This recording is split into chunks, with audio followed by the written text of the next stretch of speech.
একজন সহযোগী স্বামী মানেই স্ত্রীর অর্ধেক দুশ্চিন্তা চলে গেল। তো হ্যালো এভরিওয়ান, আসসালামু আলাইকুম। সবাই কেমন আছেন? আশা করছি সবাই আল্লাহর রহমতে অনেক ভালো আছেন। এই তো আমার আরও একটি নিউ ডেইলি ব্লগে আপনাদেরকে স্বাগত জানাই। সকাল সকাল হাজব্যান্ডকে সাথে করে নিয়ে চলে গিয়েছিলাম বাজারে। আমি নিয়ে যাইনি, আমাকে নিয়ে গিয়েছিল বাজারে।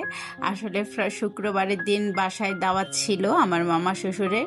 তো তার জন্য আমরা টাটকা টাটকা কি কেনা যায় সেগুলোর জন্য বাজারে চলে গিয়েছিলাম।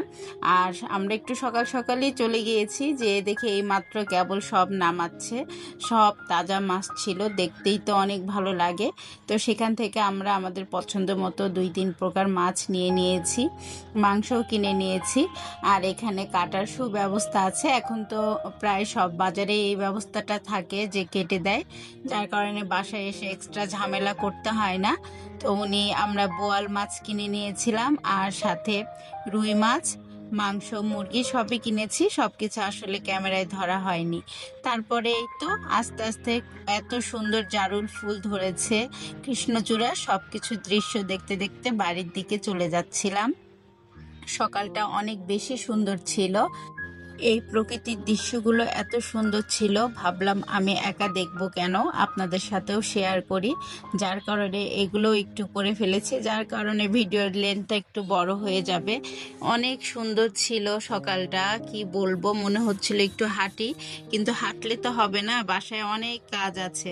তো যাই হোক, বাসায় আসার পর হাজব্যান্ড বলল যে আমি তোমাকে হেল্প করছি এগুলো অর্গানাইজ করতে, যাতে তোমার তাড়াতাড়ি হয়ে যায়, কারণ আমার সকালের নাস্তাটাও তো বানাতে হবে।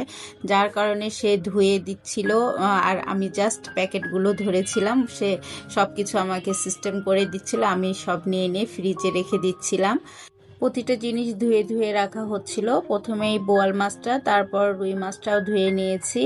তারপর এদিক থেকে দেশি মুরগি নিয়েছিলাম সেটা, এবং গরুর মাংস, কালকে যেগুলো যতটুকু পর্যন্ত রান্না করব সেগুলো আগে নিয়ে আমি সিস্টেম করে একদিকে রেখেছি। আর তারপরে এই তো সব কিছু হয়ে গেলে আমি নাস্তা বানাতে বসেছি। এই তো রুটি বানিয়ে নিচ্ছিলাম, রুটি ভাজি আর ডিম পোচ করে নিয়েছিলাম। আসলে এত কিছু ক্যামেরায় ধরলে তো এখন অনেক বড় হয়ে যাবে, যার কারণে আমি শর্টকাটে করেছি। আর এটা 2 দিনের ব্লগ ছিল, বৃহস্পতিবার আর শুক্রবার। তো শুক্রবারের দিন ফজরের নামাজ পড়ে উঠে আর আমি ঘুমাই নাই, এই যে সব কিছু কিন্তু ভিজিয়ে দিয়েছি। এদিক থেকে রুই মাছ, বোয়াল মাছ, গরুর মাংস সব কিছু মানে ভিজিয়ে রেখেছি। তারপরে রান্না শুরু করেছি একদম সকাল 8টা থেকে, যেহেতু মানে রান্না করতে হবে অনেক কিছু। আর এদিকে কারেন্টের চুলা তো আমার, যেহেতু একটা চুলায় তো এত কিছু রান্না করতে অনেক সময় লেগে যাবে, যার কারণে আমি পরে আমার কারি কুকারটাও বের করে নিয়েছিলাম, 2টা চুলা মিলে রান্না করেছি। তো হাতে মেখে গরুর মাংস রান্না করেছি, আর আমি ম্যাক্সিমাম টাইমেই হাতে মেখে গরুর মাংস রান্না করতেই পছন্দ করি। আর এই যে বললাম কারি কুকার বের করে নিয়েছিলাম, সেটাতে আমি বোয়াল মাছগুলো ভেজে নিয়েছিলাম, ভেজে সেটাতে ঝোল করেছি। আর আসলে অনেকগুলো রান্নার রেসিপি ছিল, তো এগুলো ভিডিও করতে গেলে আমার দেখা যাচ্ছে যে শেষ করতে পারবো না, অনেক বেজে যাবে। তো আমি কি কি রান্না করেছি সেটাও দেখিয়ে দিচ্ছি। শাক ভাজি করেছিলাম, গরুর মাংস রান্না করেছিলাম, এই তো এখানে বোয়াল মাছের ঝোল করেছিলাম, একটু মাখা মাখা করে করেছি, অনেক বেশি পাতলা না, গ্রেভিটা একটু ঘন ছিল। তারপর শসা লেবু তো থাকবেই, একটা সবজি করে নিয়েছি, বেগুন ভাজা করেছি। তারপরে এদিক থেকে ছিল রুই মাছ, সজনে ডাঁটা, ফুলকপি দিয়ে একটা ঝোল করে নিয়েছিলাম।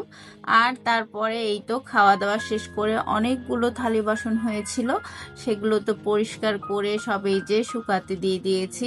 তো আজকে এই পর্যন্তই, সবাই ভালো থাকবেন, দেখা হয়ে যাবে নেক্সট ভিডিওতে। আল্লাহ হাফেজ।